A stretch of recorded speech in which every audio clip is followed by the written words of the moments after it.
అందరికీ నమస్కారం.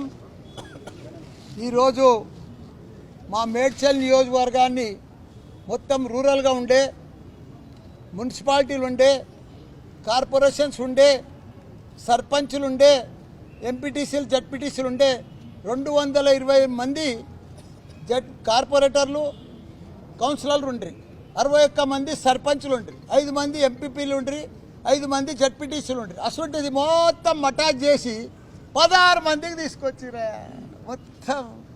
ఇంకొక మా కేసీఆర్ గారు బ్రహ్మాండంగా చిన్నగా చేసి అందరికి పరిపాలన మంచిగా ఉండాలి, బాగా అభివృద్ధి చెందాలి, ఎవరి మున్సిపాలిటీ వాళ్ళకి మంచిగా 25,000 30,000 పెట్టి ఒక చైర్మన్ పెట్టి 20 మంది కౌన్సిలర్లను పెట్టి 28 మంది కార్పొరేటర్లను చేస్తే బ్రహ్మాండంగా నెలకు వాళ్ళకి పైసలు ఇచ్చి 300 కోట్ల చిల్లర ప్రతి నెల ఇచ్చి అభివృద్ధి కోసం వాళ్ళ ట్యాక్సులు వసూలు చేసి కొత్త డెవలప్మెంట్ సరౌండింగ్ అంతా కూడా మంచిగా 3 మున్సిపాలిటీలు 7 మున్సిపాలిటీలు 3 కార్పొరేషన్లు బ్రహ్మాండంగా నడిచేదాన్ని సత్యనా చేసి 220 మందిని తీసేసి 16 మందిని చేశారు మా దగ్గర.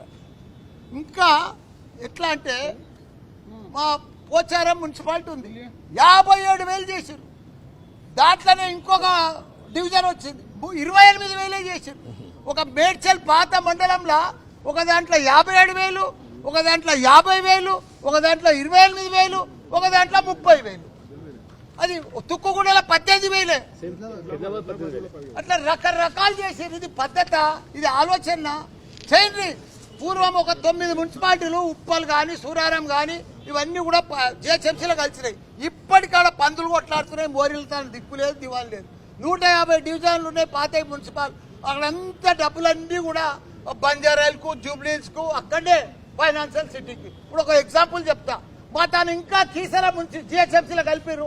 ఇంకా రైతులు ఉన్నారు, బెంకటీలు ఉన్నాయి, మోరీలు సరిగా లేవు, బాత్రూమ్ సరిగా లేవు, దాన్ని తీసుకుపోయి జిహెచ్ఎంసీలో కలిపిరా.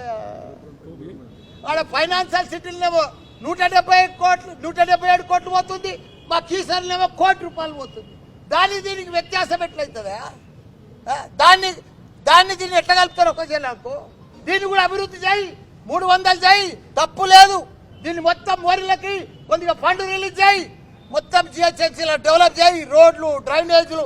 ఇది ఎట్లా బంజారాట్ ఎట్లుందో మా కీసరా మా మేడ్చల్ నియోజకవర్గం కూడా డబ్బులు ఇచ్చి డెవలప్ చేసి చేయి. ఎందుకంటే ట్యాక్సులు రేపు సమానం అవుతాయి. ఈడేవాడు ట్యాక్స్ ఎంత, ఈడ హైదరాబాద్లో ఎంత కడతారో ఆడ కూడా అంతే కట్టవలసి వస్తుంది, అన్ని సమానంగా కట్టవలసి వస్తుంది. తప్పులేదు, కానీ ఈ రకంగా డెవలప్ కూడా చేయాలి. ఇప్పుడు మా జవహర్ నగర్ ఉంది, 2 ఏళ్ళ కాంగ్రెస్ ప్రభుత్వం వచ్చి రూపాయి ఇస్తలేరు. ఇంకో కొత్తగుట్ట రామ్కి వాళ్ళు కొత్త చెత్తకుండా ఇంకోటి తయారు చేసి గబ్బు వాసన. ఇప్పుడు 2 ఏళ్ల సంది నీళ్ళలో పొల్యూషన్, భూమిలో పొల్యూషన్, వాటర్లో పొల్యూషన్, ఎయిర్లో పొల్యూషన్, మొత్తం రోగాలు వచ్చి చచ్చిపోతున్నారు. దమ్మాయిగూడ జవహర్ నగర్ నాగారం 3 మున్సిపాలిటీ మొదలు ఆ చెత్త సాఫ్ చేయమని చెప్పిన నేను. ఆ చెత్త కూడా క్లియర్ చేయమని, దాన్ని ఇప్పుడు చర్చలు కలిపి ఒక రోడ్లు సరిగా లేవు. మేము ఇంటింటికి నీళ్ళు ఇచ్చినాం, అన్నీ చేసినాం, రిజర్వాయర్లు కట్టి. ఇప్పుడు అంత ఘోరం ఉన్నది. దయచేసి ఇప్పుడు అదే కమిషనర్ గారికి చెప్పినాం, మమ్మల్ని కూడా రేపు రమ్మన్నాడు, ఇంక్లూడ్ చేసాడు. చెప్తే తప్పకుండా అన్ని వార్డులు సమానం చేయాలి. ఇంకా 10 పెరుగుతాయి, ఇంకో 20 అయితే పెరుగుతాయి. తప్పేముందా? లీడర్లు అయితే మా తన అయితే మొత్తం 440 మంది లీడర్లు ఉండి ఎవరికి ఇప్పుడు ఏమీ లేదు. మంచిగా ఇన్నోవా కార్లు ఎక్కి బంగారం లెక్క తిరుగుతారు. ఒక్కొక్క వార్డులో 400 ఇన్నోవాలు ఉండే మా తను. అసలు ఇప్పుడు 16 ఇన్నోవాలే అవుతుంది.